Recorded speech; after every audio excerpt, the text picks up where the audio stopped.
Now, Roma Wines present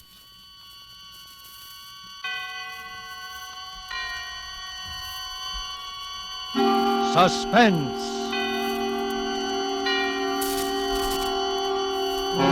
Tonight, Sell Me Your Life, starring Lee Bowman. Suspense is presented for your enjoyment by Roma Wines. That's R-O-M-A, Roma Wines. Those excellent California wines that can add so much pleasantness to the way you live, to your happiness in entertaining guests, to your enjoyment of everyday meals. Yes, right now a glassful would be very pleasant as Roma Wines bring you Suspense. This is the Man in Black, here for the Roma Wine Company of Fresno, California, who tonight from Hollywood bring you as star Mr. Lee Bowman, who is currently being co-starred with Rita Hayworth and Janet Blair in the Columbia Technicolor musical Tonight and Every Night. He appears this evening as a rather embittered young man whose life really began in spite of himself at the very moment when he had planned to take leave of it. And so with Sell Me Your Life, and with the performance of Lee Bowman as Joe Bland, we again hope to keep you in suspense. All right, quiet down. I want to hear this guy's story. Go ahead, Bland. No. Why waste any more time? Because I'm going to hear your version of what happened. I'm going to hear it now. Listen, Lieutenant. Less than 2 hours ago, I was ready to kill myself. You think I'm going to spend any time now trying to convince you I ought to live? What difference does it make? Come on, let's get out of here. Let's have the story. I don't get it. You're not going to believe any part of it, and you know it. So far as you're concerned, I'm already in the chair. We'll see. Go on with the story. Do you believe that tonight I was standing on top of the railing of the Grand Street Bridge ready to jump? Do you? No. No, of course you don't. All right, keep going. Let's hear it all. Well, that's where I was. And that's what I was about to do. Do you know how it feels, Lieutenant? Standing there, then all of a sudden making your decision. I didn't worry too much about being seen. It was too late at night, and the mist was too heavy. I looked down at the black water. Then I closed my eyes. I caught my breath. And then the headlights hit me.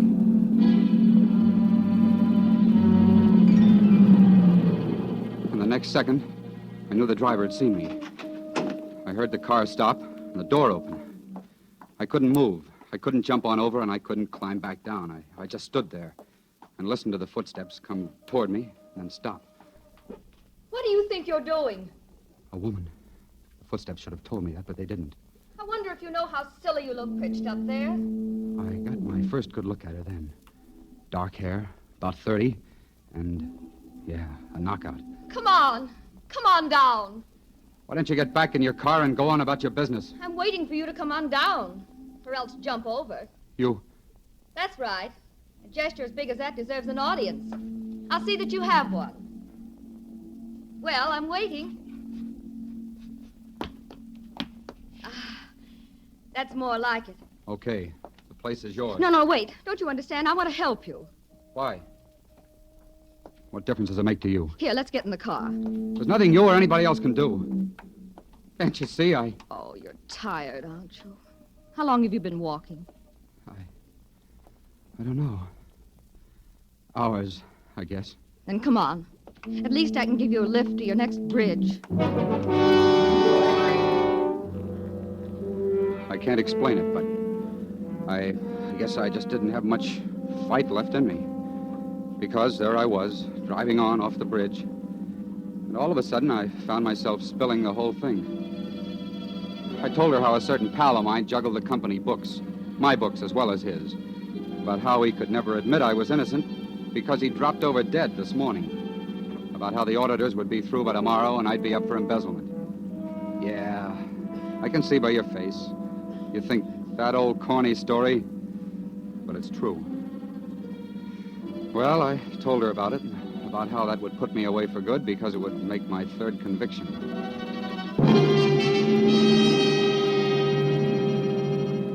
Then I told her and I knew she wouldn't believe that either. But I told her just the same. I was innocent of those previous crimes, as innocent as I was of this one.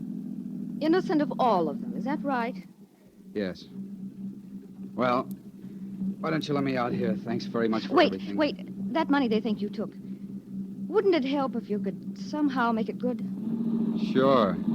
All I gotta do is walk in tomorrow morning and plank down $1,000. Only 1,000? Only 1,000. And I've got $4.62 in my pocket. Well, there's someone I want you to meet. What? Who?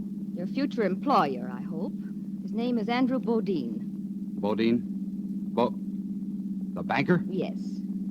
You see, I'm Mrs. Bodine. It won't work. Well, you've no reason to say that. My husband has helped hundreds of people. It can't work. The breaks I've been getting will go right on, and there's nothing you can do to stop them. My life's over, I tell you. It's spent. No, not yet. It isn't. And if you don't want it, I'll take it. Oh, please. For just 1 hour, sell me your life. What have you got to lose?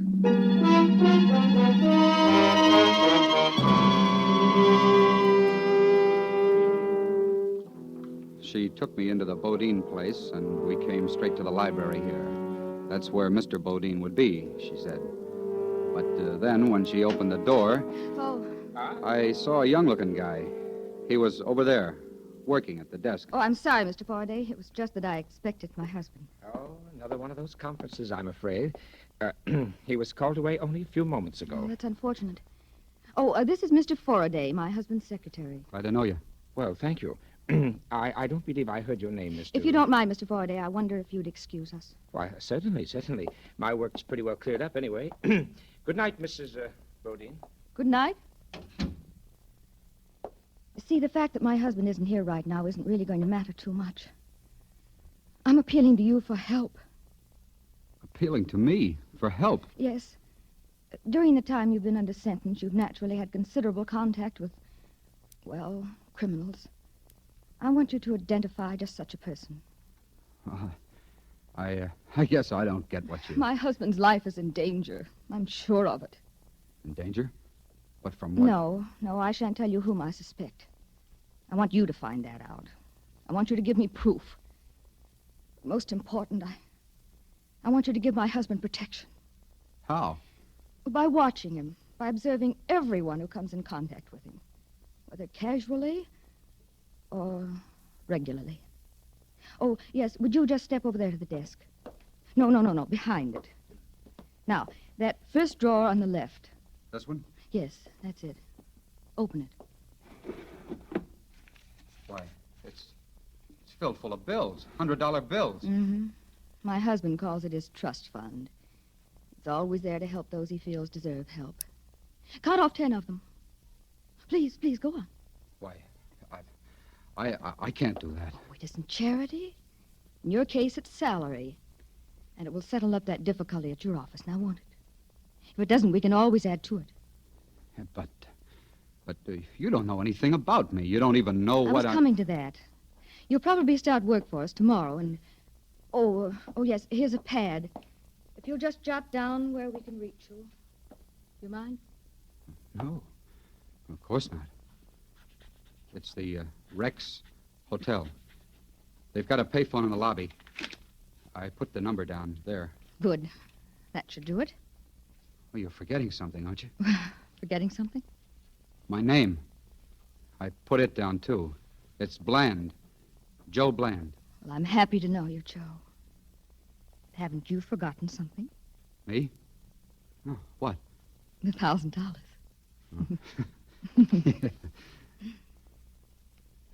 You're a wonderful person, Mrs. Bodine. I wish I knew how to thank you. I'll tell you. Just stay alive.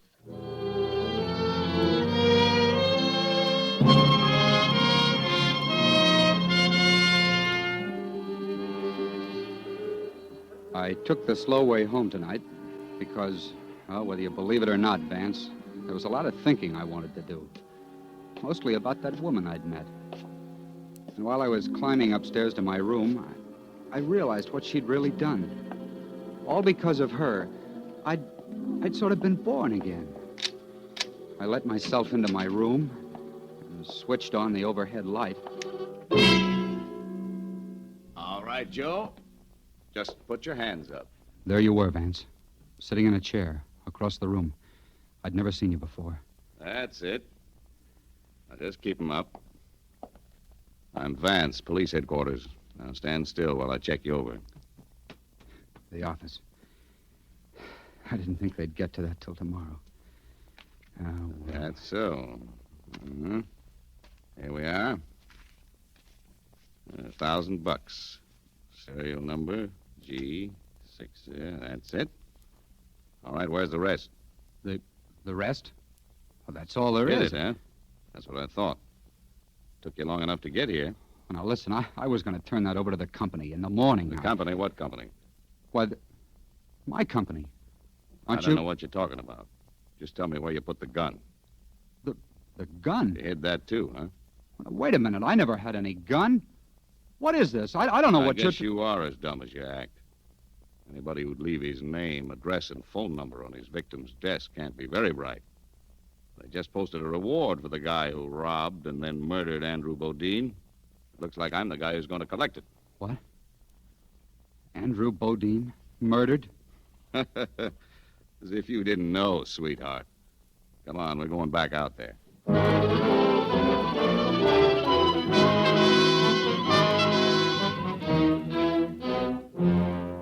Tonight for Suspense, Roma Wines are bringing you as star Mr. Lee Bowman, whom you have heard in the first act of Sell Me Your Life by Emil C. Tepperman. Tonight's tale of Suspense.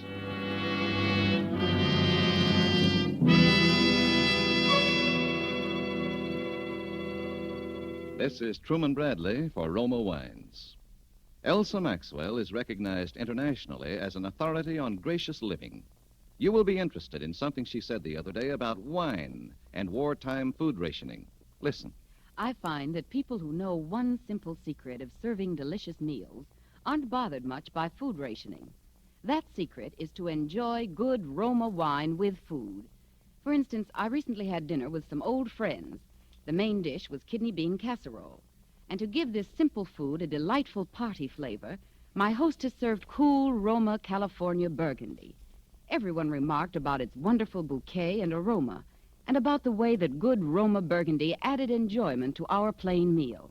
Such added enjoyment is one of the reasons why more and more people serve delightful Roma wine. That's a grand suggestion from Elsa Maxwell. So why not try Roma California Burgundy with your dinner tomorrow night? You'll enjoy its tart piquancy, its fruity, robust taste, the happy result of selecting luscious wine grapes from California's choicest vineyards, guided to perfection by the ancient wine skill of Roma's famed wineries. Good Roma wines never vary. They're always enjoyable, yet cost only pennies a glass. Remember, more Americans enjoy Roma than any other wine. R-O-M-A, Roma Wines. And now it is with pleasure that we bring back to our soundstage Lee Bowman as Joe Bland, who has been saved from death by suicide only to face a murder charge. A situation well calculated to keep you in suspense.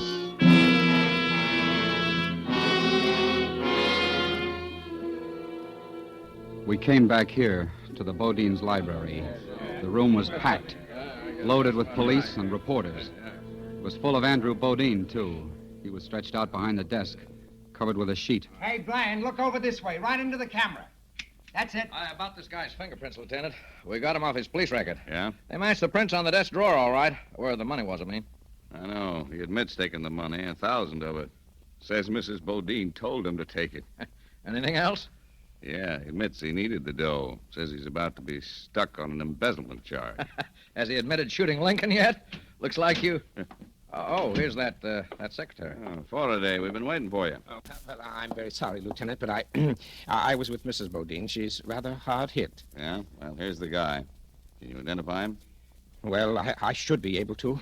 It was less than an hour ago that I saw him. Here? Yes, in this room. He was with Mr. Bodine. Mr. Bodine? Well, that's a Quiet. You'll have your chance. Go on, Faraday. Well, Mr. Bodine was talking with him, trying to work out some way to help him. Why, you... You probably know of the old man's habit of picking up, bums, giving them money, trying to get them work. I'd want him time and time again. We know not to- about that. Just go on to the story. Yeah, just go on with your lies. I That's told all you to keep still. What for? So we can build up that phony story? Listen, Vance, I want to see Mrs. Bodine. She was with me all the time. I told you that. She can stop this whole thing in 2 minutes. She can if Faraday here hasn't done something to her. Why, this fellow must be insane. I want to see Mrs. Bodine. Now. She's in no condition to be disturbed. Furthermore, she has no connection whatever with this case. Oh, no? Let me give you some advice, Bland. Keep your mouth shut until I tell you to talk. Well, the old man, Mr. Bodine, asked me to leave him alone. So I went right to my room down the hall. There was nothing else I could do. And then? Well, it must have been about 15 minutes that I heard a shot. I rushed in here and there was Mr. Bodine. He was dead. What about Bland? Gone. Well, that's pretty fast. Since you were only down the hall, you'd have seen him leave, wouldn't you? Well, not if he left by that window there, and that's just what he did. It was wide open, just as it is now, sir. No sign of the gun, huh? No, nor the money. Almost $21,000 missing. Uh-huh. You don't fool around, do you, Joe? You know something? You're going to tell me where the rest of that dough is. You can find that out from Faraday. You're also going to tell me about that gun. You can also find that out from Faraday. Can't you see it? He's the killer. You can forget that right now. You're dead, Bland. You haven't a chance. You haven't any kind of a case at all. Well, get Mrs. Bodine in here. You'll see what kind of a case I have. You'll see what kind of a case he's got, too. I've had enough of this. Hey, you. I'll get her myself. Hey, come back here. You're not going anywhere. Get your hands off me. I tell you I'm going to find Mrs. Bodine. Mrs. Bodine. Oh, dear. Oh, Mrs. Bodine, I didn't want you to be disturbed. Now, please, you'd better go back to your room at once. It's all right, Mr. Faraday. I kept hearing my name called. I'm Lieutenant Vance, Miss Bodine. This man here beside me. Do you happen to know who he is?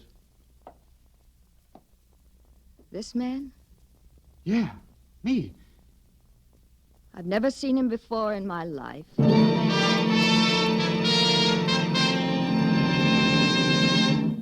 She'd never seen me before in her life. Well, that did it, Vance. After that, I was with you, sitting between you and your pal Tannen in a police car bound for headquarters. Not even hearing those stupid Car calls. on the 64, car radio. Raymond. Go to the corner of Hill and 20th at 229. That is all. Doing some thinking, are you, Bland? Well, I'm afraid it's a little too late. I was doing some thinking. I wasn't going to let it be too late. I couldn't let it be too late. How about it, kid? Anything you want to say? Yeah, I'd like a cigarette. Give him a cigarette, Tannen. Me? I gotta watch the road. Okay. But keep your eye on him, too. Hey! Hey, what are you? My gun, Tannen. Hey, look out! Get your foot off that, Bland! You'll wreck us! He's after my gun. Hit him, Tannen. Look out! I can't! Okay, Tannen. Just pull the car to a stop, and don't reach for your gun. Because I'm taking it. Now, I might need to. You're a jerk, Bland. This'll never work.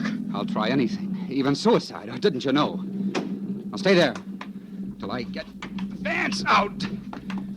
Okay, now you come out. No, don't touch the keys. Just come out. It'll never work. You'll be shot down on sight. Not for a while, baby. Not in a police car. R82, Reuben and Malone. Check under 13. 1000 Block Forest. That is all.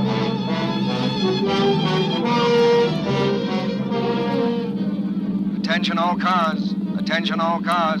Joe Bland, accused slayer, has just stolen police car 46. Then I heard it over the car radio. This man must be apprehended. He is desperate. Shoot to kill. That is all. Attention all cars. Report from police car 13. Bland has just been sighted passing Serrano Street. Speeding northward on Fountain. All cars proceed toward northern end Fountain. Intercept.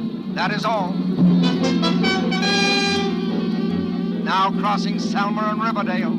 Car 1962. Form roadblock next intersection. Cars 20, 13. Cut off rear escape. Attention. Bland just sighted abandoning car. Running east on Selma. Stop him. This man must not escape.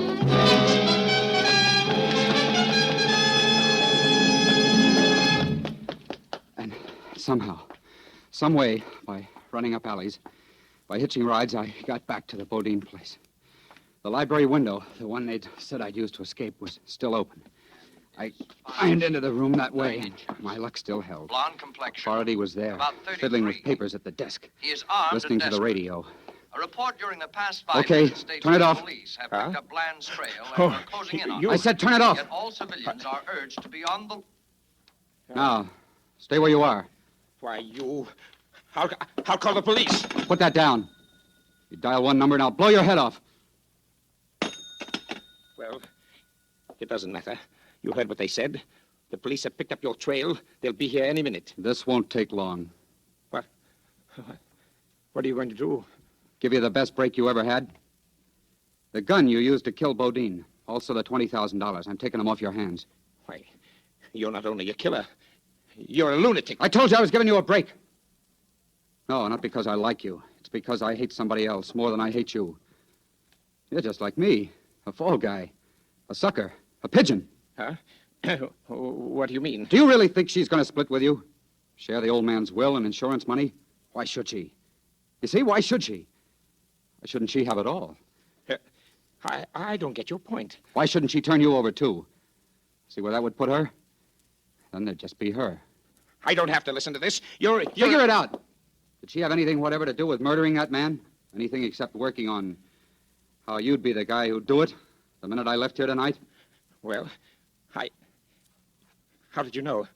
Did Lenore... Lenore, is it? Oh. Suppose you were nailed by the cops. Would Lenore be loyal to you? Is it in her to be loyal to anybody? If Lenore Bodine had a choice between being sole owner of $1 million and sticking her neck out with yours, what do you honestly think she'd do? All right. Where's the money? I don't know what to do. Where is it? Okay, there they are, the cops. Are they going to find that money on you or her? You've got less than a minute, Faraday. Oh. What's it going to be? I... Stop! Where are you going? To get the money. It's in my room. Just a minute. You're staying here, my friend. Lenore. Toss your gun on the floor, Mr. Bland. I think we can get along with mine. Okay. But you're a couple of seconds too late. You see, I can tell the cops where to find that dough. Oh, no, you won't tell the cops anything. You won't be able to talk. You're an escaped murderer, and I killed you. I shot you in self-defense. Too late. Stand over there. You're too late. They're already here, and they'll know it wasn't self-defense. Faraday, that window there. Close it. Don't move. If she kills me, you're as good as dead. Because you'll take the rap alone. She'll tell the cops where to find that dough and... Wait, Lenore, wait. Get away from him. No. Get away, I'm going to shoot. No, you'll tell the police. You'll sell me out. Oh, you fool. Why didn't you listen to him? Nobody's going to tell the police. Nobody's... Get away from him! Get away from him, I tell you! I won't let you sell me out. I'll kill you first. Get away from him! I'll kill Stop you. it! I'll kill you. Shoot! I'll... Oh, I killed him. I killed him.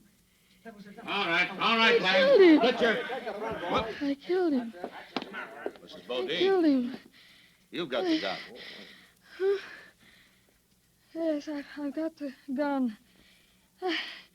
But I was too late. I tried to get it out of his hand before he shot Faraday. But I was too late. No, that's not true, Vance. Don't even budge. All right, the rest of you men, come on in. This guy Bland's killed another one.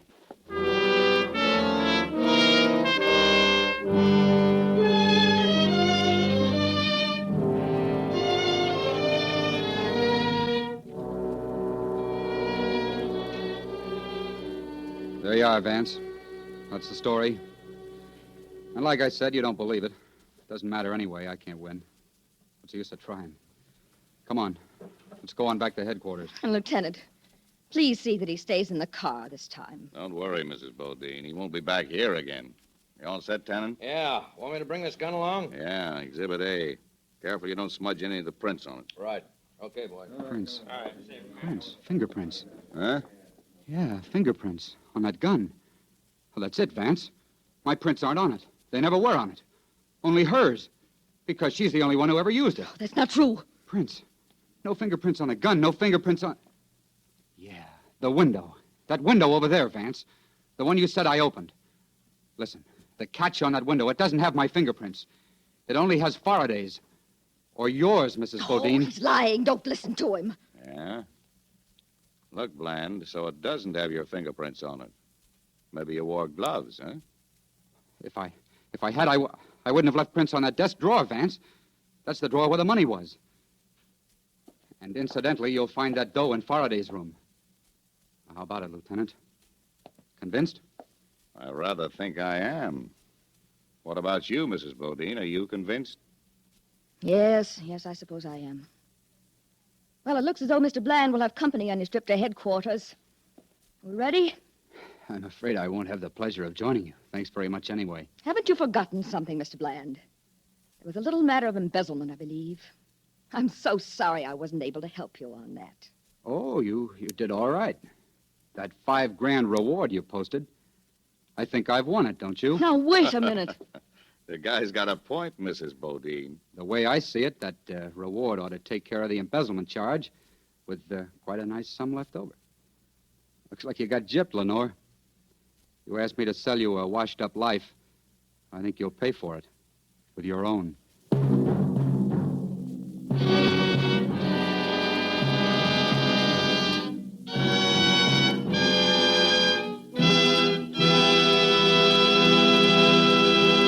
And so closes Sell Me Your Life, starring Lee Bowman. Tonight's study in Suspense. Suspense is produced, edited, and directed by William Spear. And now, here's a brief message from that noted authority on smart and pleasurable entertaining, Elsa Maxwell. Most of the parties I'm giving these days are simple affairs. And when I entertain, I always serve well-chilled Roma, California sherry before dinner and later in the evening. You'll find that glorious amber golden Roma sherry is a gracious touch that's sure to get the meal off to a good start and adds to the evening's pleasure. And don't worry about fancy glasses. It's the wine that's important. So be sure it's that good Roma wine, because Roma wines are so reasonably priced, any family can afford to serve them regularly. Yes, Roma wines cost only pennies a glass, so enjoy them often.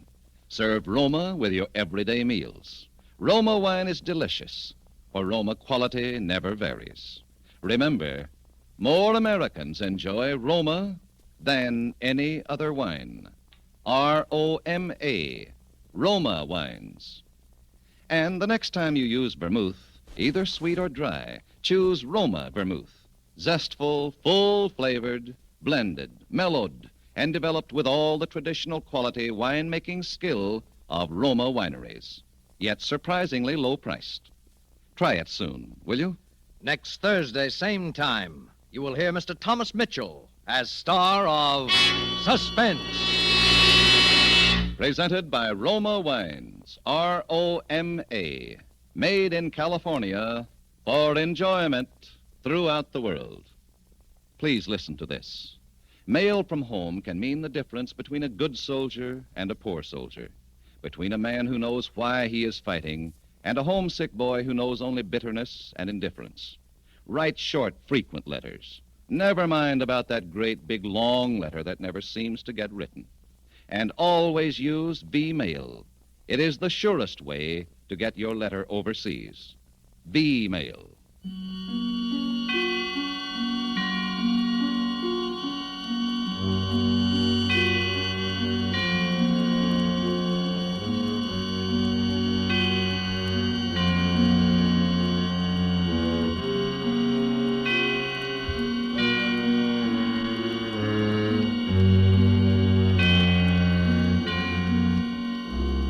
This is CBS, the Columbia Broadcasting System.